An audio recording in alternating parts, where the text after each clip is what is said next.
Every time I visit MOCA, I continue to be impressed by the thoughtfulness and quality of the exhibitions, and as much at least with the audience.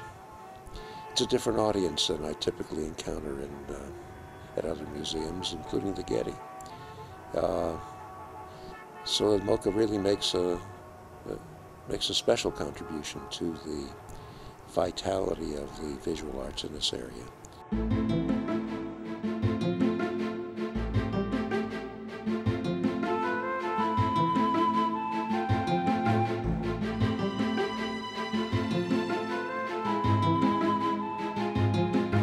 In 1979, Marcia Wiseman and Tom Bradley had a conversation about an idea they shared, a new museum of contemporary art for Los Angeles. And every one of us here that's being honored has been caught up in the momentum of that notion. A new museum just doesn't happen. It's not an everyday occurrence. So to be part of MOCA's becoming a reality, that is something special. It has been challenging and enlightening, wonderfully exciting, often frustrating. But for me, above everything else, it's the art and the people who love the art. That's what it's all about.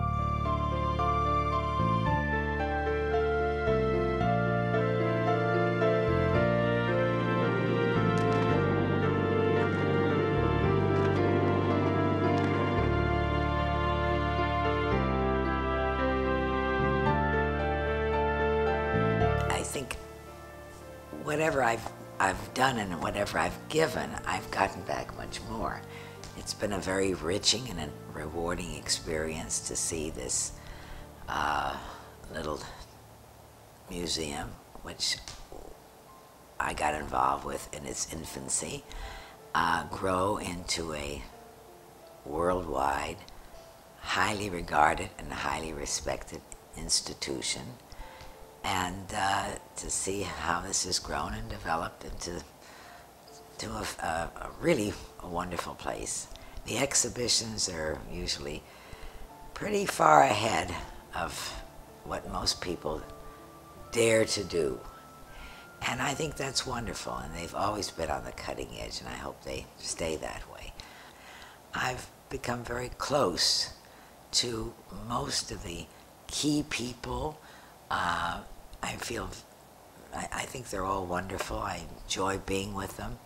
And as I said, it's really, I feel like they're my extended family.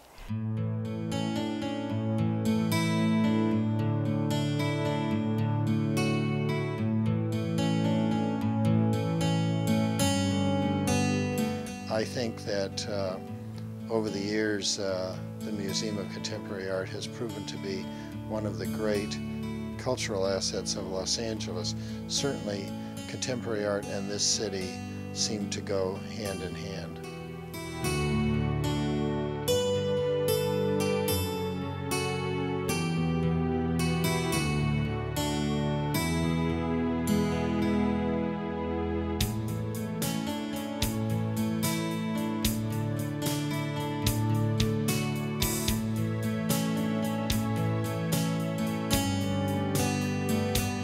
Being associated with MOCA is one of the great joys of my life.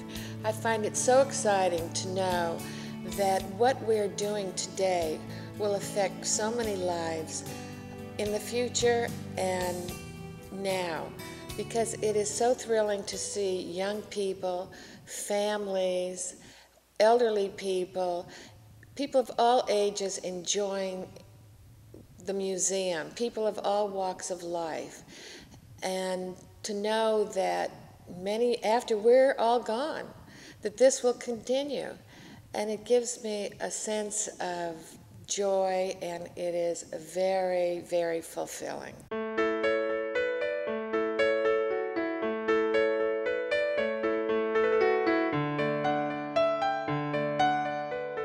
I've had this great romance with MOCA for more than 16 years. And as time has gone on, I realized that my feeling and relationship with MOCA has deepened rather than softened. My relationship with the staff has been a very unusual one for me. I'm particularly taken with Richard Kushalik, who I think is one of the great men of the 20th century. I have enjoyed my experience with MOCA, and I hope to be able to continue to contribute to this marvelous institution for many more years to come.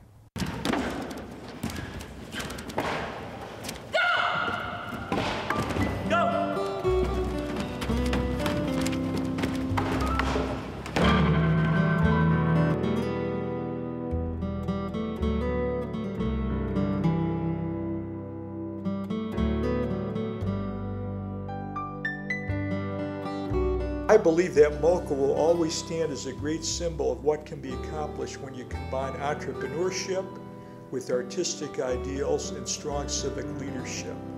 This small coalition, which believed in the arts and in Los Angeles, accomplished in very few years what has taken other institutions many decades.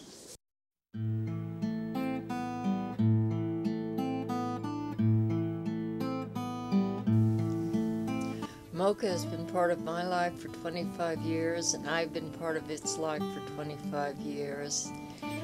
And to me, a museum is not just a building that holds paintings and stores them, but also one that has to be living with people.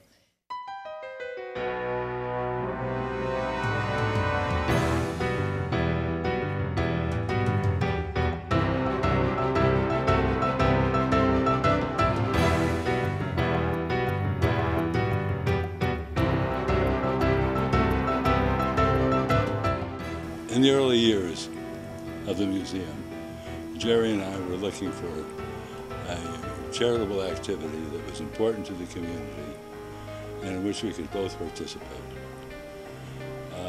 MOCA filled the bill. It reaches people in all walks of life. Its education and outreach programs are magnificent.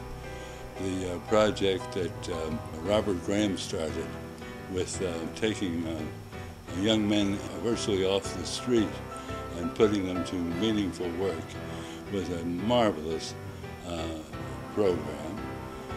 And of course, the greatest inspiration of all is Richard Kushalik.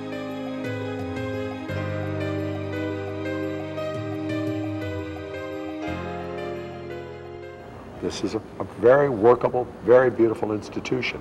It started out as a very simple idea, although I remember Richard Kushalik told me, this one's important, Frank. It's going to be more important than any other building in town.